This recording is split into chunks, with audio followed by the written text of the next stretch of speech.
So, I know we are recording and kinda, well, streaming at the same time on Twitch. By the way, guys, you should follow my Twitch. We're going to be reacting to Goofy Goober, Theory 6 by Alex Bale. Theory 6. 6 by Alex Bale. Yeah, I know that sounds like a lot of theories, but trust me, 6 theories. I mean, it's not that much. We reacted to all of them, and apparently came to somebody called Alien Death Cult Theory. And if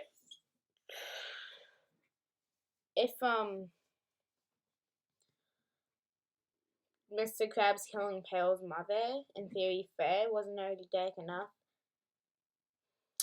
imagine what this one will be. Wait, it's about to begin. Everybody's here. It's about to begin. 15. Just a couple more seconds. We're about to get the darkest Spongebob theory you'll ever see on the internet. 3, 2, 1. That's right.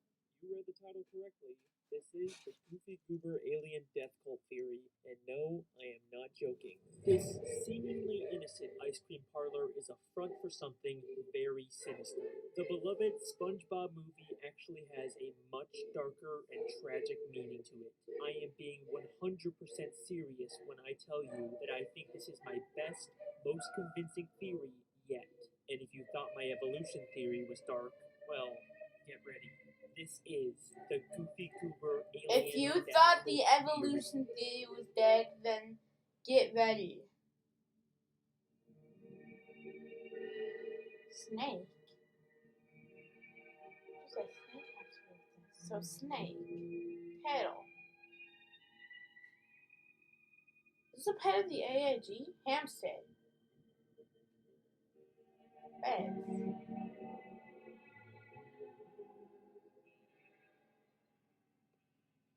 Hey, what's the biggest animal that you have?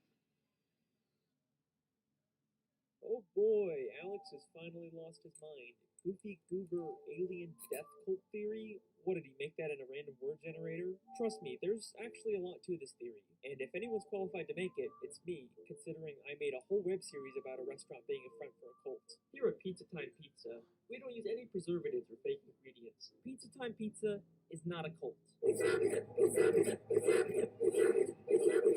those are the old days. I'm the SpongeBob guy now, and there is an insane demand for more of these theories. I mean, the Mrs. Puff one has like 12 million views. That is crazy. Thank you guys so much. Now, this is the part of the video where I try to make you think I'm about to start the theory, but then, oh boy, a sponsor. Everyone loves those. Okay. But today, I'm actually sponsored by a company that I'm really excited to talk about. Happy Meat Farms is an animal farming company that offers a variety of different delicious meat This is products. it! This is it! This is where the AIG pet keeps playing. What is the chat saying? What is the chat saying? And pump them full of GMOs. But Happy Meat Farms is a completely humane and organic alternative. Every animal has plenty of wide outdoor space to roam free. AIG, AIG, AIG, AIG, As an animal lover myself, I am so grateful to be sponsored by Happy Meat Farms. If you want to learn more about them and what they stand for, go to happymeatfarms.com. Now let's begin the theory.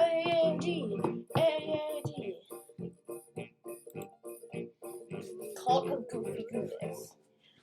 Goofy Goobers is an old-fashioned ice cream parlor that first appeared in the SpongeBob movie. It's the very definition of a fun, innocent place for children. So, how on earth did I come to the conclusion that it's actually an alien death cult? In fact, what even is an alien death cult? Usually, it's a religious group that wants you to believe that one day aliens will come to Earth and take the members of the cult to a better place. And in order to get there, they have to commit mass suicide, the most infamous example of this being Heaven's Gate. Like I said, this is going to be a very dark video with some serious subject matter. So, how does this have anything to do with Goofy Goobers? In the more recent seasons of SpongeBob, they've started referencing Goofy Goobers again.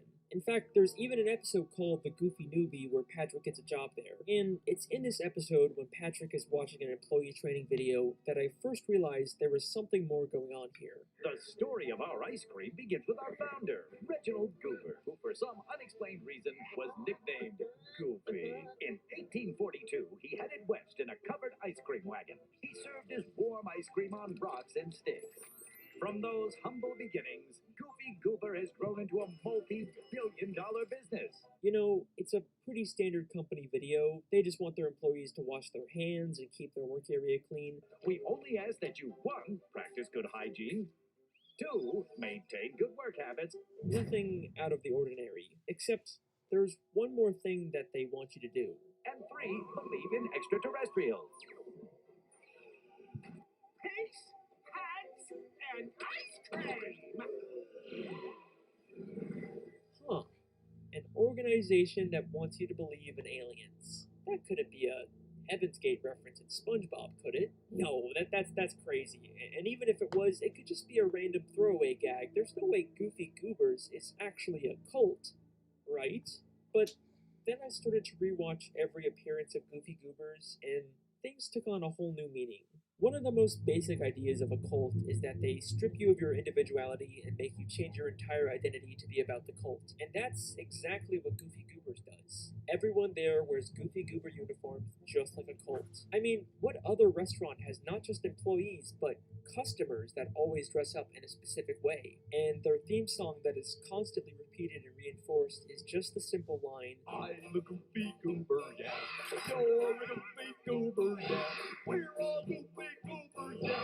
I'm a Goofy Goober, you're a Goofy Goober, we're all Goofy Goobers. It is literally just a song saying that your whole identity is based around Goofy Goobers, and that's it. And in the SpongeBob movie, there's a scene where SpongeBob and Patrick have to try their best to not sing along to the theme song, and it literally causes them intense pain to not sing along. Oh, no, sing along, Patrick! Trying so hard. It's as if they've been brainwashed and physically can't stop themselves from singing it. And you can't even just chalk this up to SpongeBob and Patrick being weirdos. 2 other fish can't stop themselves from singing along, even though it means they'll get beat up for it. Goofy, Goofy, Goober, Goobers, yeah! And just like how many cults have an icon or god that they worship, Goofy Goobers has the dancing peanut mascot that's all over the restaurant's branding. I mean, just look at how excited all the kids are when he comes out. Goofy Goober!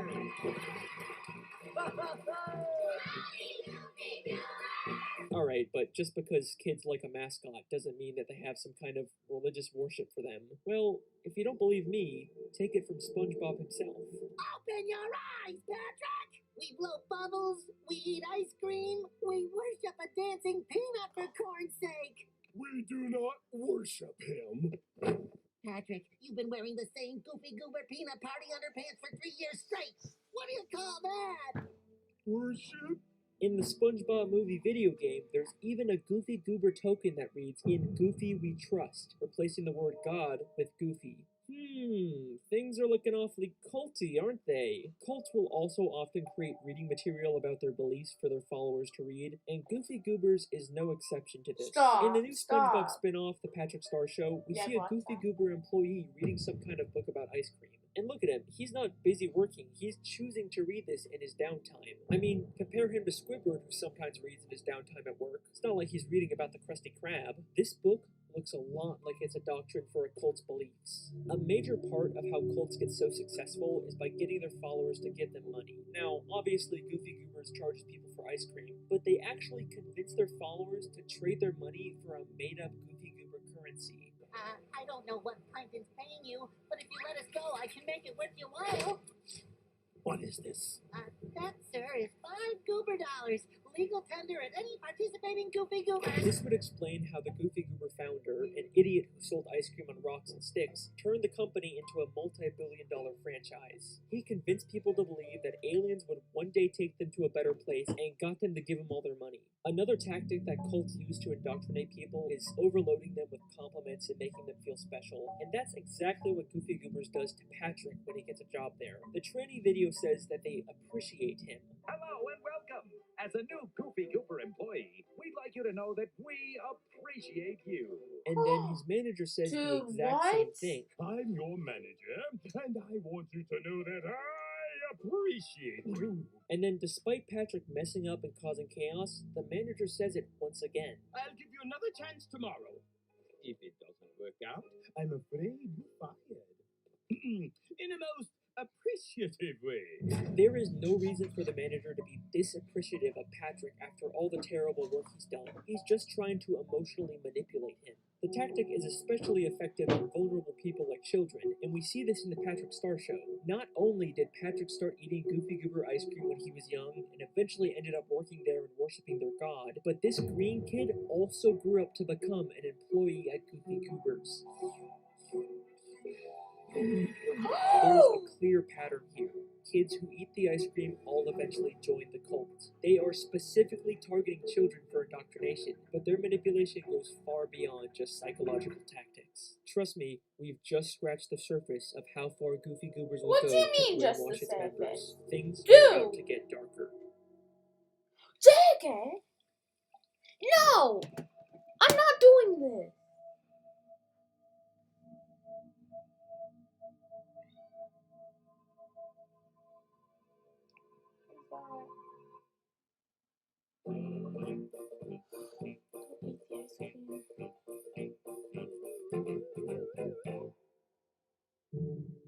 There's a part in the Spongebob movie where Spongebob and Patrick go to Goofy Goobers and eat tons of ice cream all night to the point where they become completely drunk off of it. It's a really funny scene, but it begs the question, why does the ice cream get them drunk?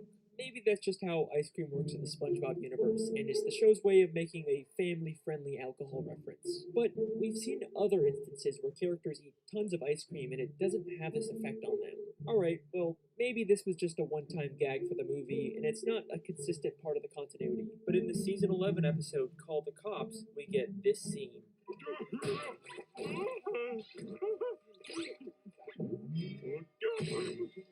One too many Goofy Goobers again, eh, Patrick?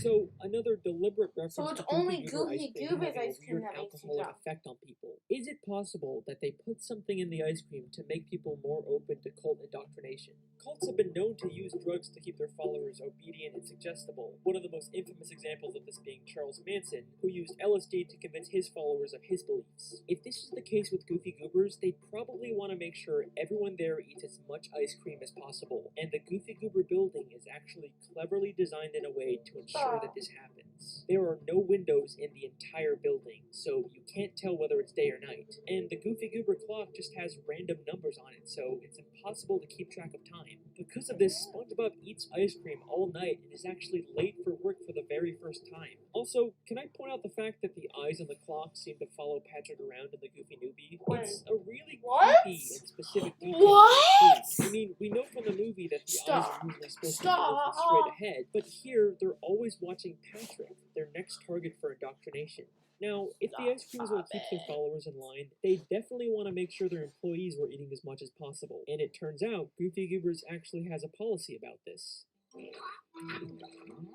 Wow, I can't believe Goofy Goober's employees get to eat all the ice cream they want on this job. The employees get to eat all the ice cream they want. Very interesting. And there's evidence to suggest that the ice cream can do a lot more than just make you suggestible. At the beginning of the Goofy Newbie, Patrick is holding up the line asking for samples of ice cream. The employee he's talking to gets frustrated and calls for security to kick him out. Hey, you sampled every flavor we have. Will you please just pick one? I would like you to use my spoon. Security, we have a sample mooch at the counter. But they're There's something oddly familiar about this employee. I would Hang pick on a that red second. one though. Isn't that Patrick's sister? Oh, wait. That is! That is! The new spin-off, The Patrick Star Show, is a prequel to the main show that introduces us to Patrick's little sister, Squidina. And here, we see her all grown up, working at Goofy Goobers. She's even credited as Squidina and has the same voice actor. In The Patrick Star Show, we actually do see her eating Goofy Goober ice cream as a kid, which fits with the pattern of kids who eat the ice cream eventually getting indoctrinated into the cult. Now, Squidina and Patrick have a very close, loving relationship in The Patrick Star Show, but here, they act like they're total strangers. It's not surprising that Patrick would forget his own sister, but Squidina is always portrayed as being smart. It's almost like she completely forgot about him. One of the biggest tactics that cults use to indoctrinate people is isolating them from their friends and family to make them more vulnerable and dependent on the cult. That's exactly what we're seeing here with Squidina. She has no memory of her family. The ice cream might just be affecting her memory as well. I mean, if she was just the ice cream is wiping her memory? No continuity, why would the creators go out of their way to specifically credit her as Squidina, unlike the other random employees who are just credited as employee? Feels like they're deliberately trying to draw attention to it. At the end of the Goofy Newbie, Patrick goes crazy and eats a ton of the ice cream, and then the episode ends in a very interesting way.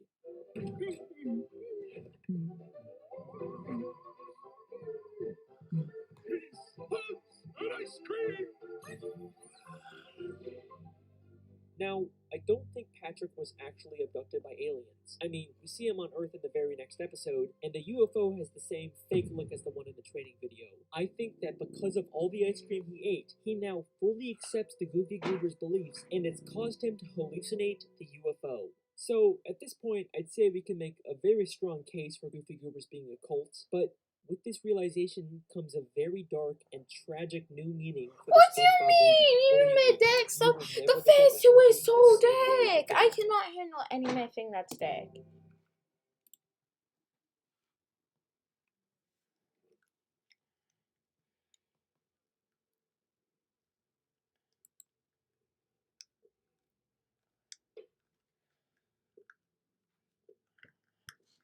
What are you doing? Kitten! Do not feed the creature the kitten. Do not feed the creature the cat. Do not feed the creature the cat. We know what AIG you're trying to pull up here, Alex. Don't even try to hide it.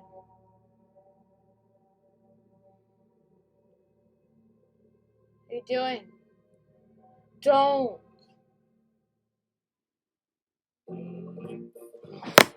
What? What? Did you? What?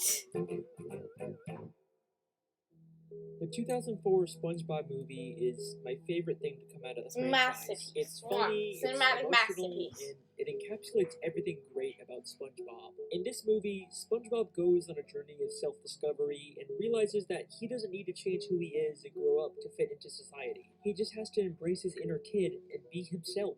It's a great message that feels really fitting for the character. But if you replace the word kid with Goofy Goober, SpongeBob's arc takes on a whole new meaning. It's not about SpongeBob. Yeah, plus in embracing the being movie, himself. he had the It's about Goofy SpongeBob Goober get fully hit. accepting the indoctrination and beliefs of the Goofy Goober. Yeah, see? The movie starts with SpongeBob not getting promoted to manager of the new Krusty Krab, a job that he desperately wanted and believed that he would get. When he finds out that Squidward got chosen instead of him, it completely destroys him.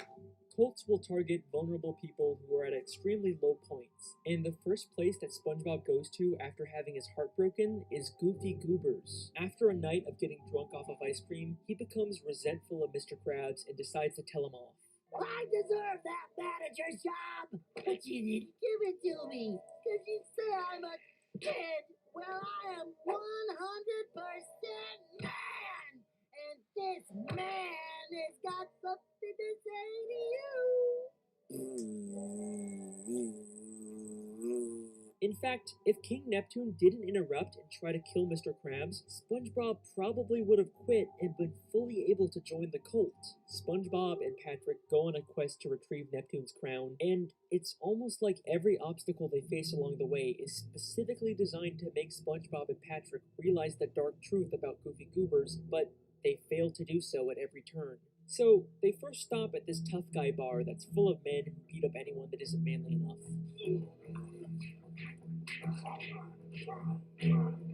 They talk about Goofy Goober. But I think there's actually a lot more going on here than it seems. This place actually has an insane amount of similarities to the Goofy Goober ice cream parlor. They're both shaped like boats, they both have bikes out front and a bar inside, and they both have two-word titles that start with the same letter, Goofy Goobers and Thug Tug. Is it possible that this place is actually a former Goofy Goobers establishment that was abandoned? I mean, they literally have the Goofy Goober theme song on hand. SpongeBob, it's the Goofy Goober theme song. And they claim that no kids are allowed here, yet we see some old kid-sized handprints in the bathroom. If this really is a former Goofy Goobers, then these guys would probably know the truth about the cult, which would explain why they're so against having anyone who's not manly in the bar. It's not because they hate kids, it's because they're trying to keep out a dangerous cult. If SpongeBob and Patrick just stuck around a little longer, maybe they would have learned this too, but they quickly sneak out and even make fun of the tough guys at the bar. Come on, Pat, one more time. Okay. We're on a baby hunt. I don't think we don't know how to weed them out. Clearly, they didn't get the lesson they were supposed to from this place. Then they go through a fish graveyard and stop at a random ice cream stand, but it turns out it was actually a trap for a monster to lure unsuspecting victims. Okay, Patrick, you can let go now.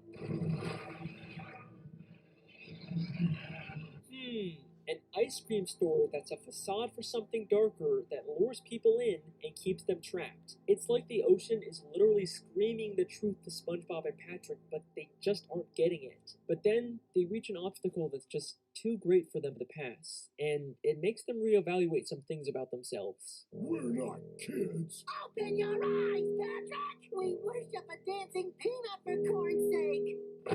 You've been wearing the same Goofy Goober peanut party underpants for 3 years straight. Oh, you're right, SpongeBob. It isn't until Mindy helps them realize that they're more than just Goofy Goober kids that they can continue on their journey. They sing an entire song about how they believe in themselves now, and Patrick even says this. Now that we're men. I changed my underwear. They have finally broken free from the cult's indoctrination, but unfortunately it doesn't last very long. They're stopped by a hitman Plankton hired to take them out, and he completely destroys all the progress they've made to grow as characters. Step aside and you won't have to feel the awesome wrath of our mustaches. These. They were fake.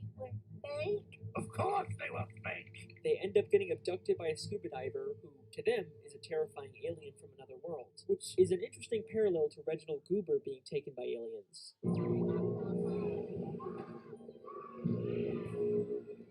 They're taken to Shell City in a room full of dead fish, a place eerily similar to a death cult after a mass suicide. While SpongeBob and Patrick are being dried to death, they decide to fully embrace the Goofy Goober's beliefs and spend their last moments alive singing the Goofy Goober theme song. I'm a Goofy Goober, yeah. You're a Goofy Goober, yeah. Goofy, Goofy, Goober. But then, just like death cults always promise, they and everyone in the room are reborn when the sprinkler system turns on.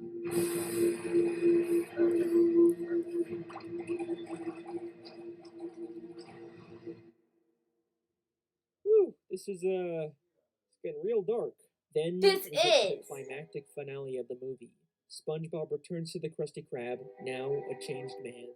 He has to battle Plankton and his army of mind-controlled slaves, and this is how the final confrontation plays out. And if I've learned anything during that time, it's that you are who you are. So yeah, I'm a kid, and I'm also a goofball, and a wingnut, and a knucklehead McStagatron.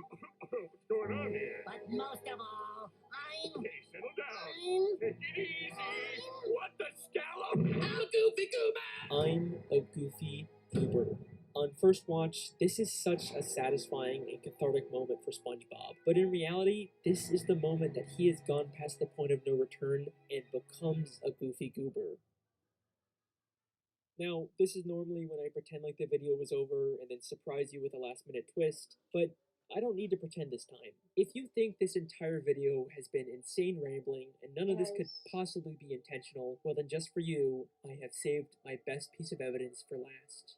Are you ready? While SpongeBob sings the Goofy Goober song, we cut to him standing on the world and getting abducted by a UFO. And even the UFO's lights make a pattern of red, yellow, red, which is eerily similar to the Goofy Goober UFO that has 2 red cherries with a yellow banana in the middle. And that is the Goofy Goober alien death cult theory.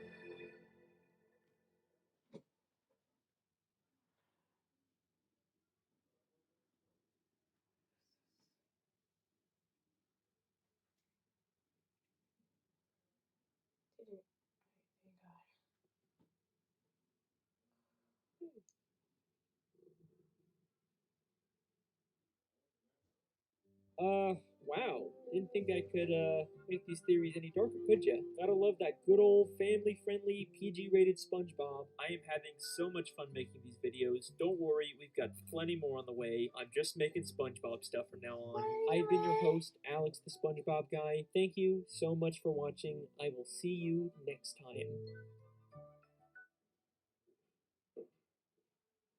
Plenty, man! I don't think I want to react to any man after that. Hey, I'm gonna assume you're still down here.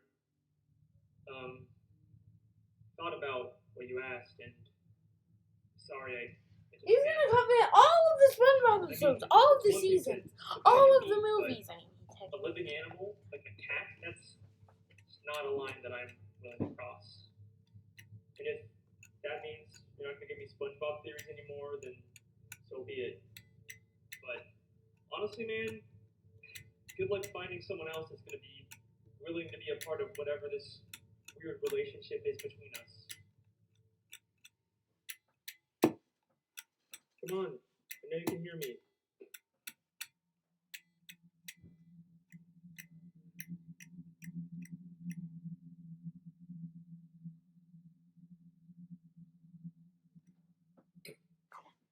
What's that?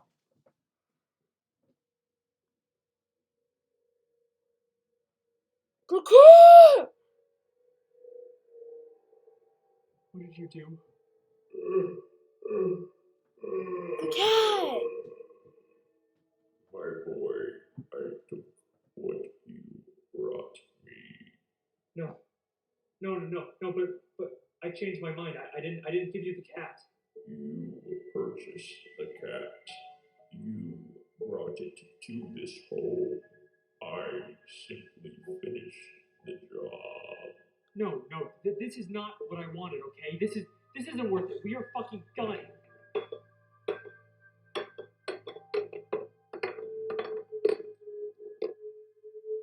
My boy, we both know you can't go back now. Okay, this is the last time, and then I want you out of this house.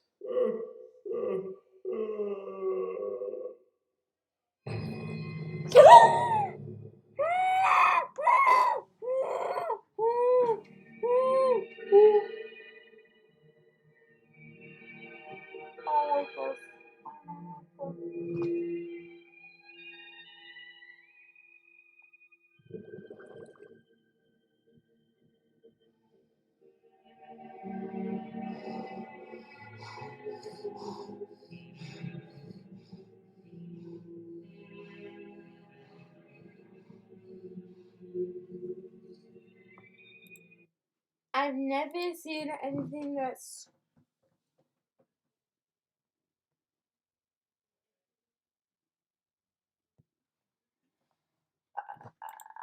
I hope you guys have enjoyed. Goodbye.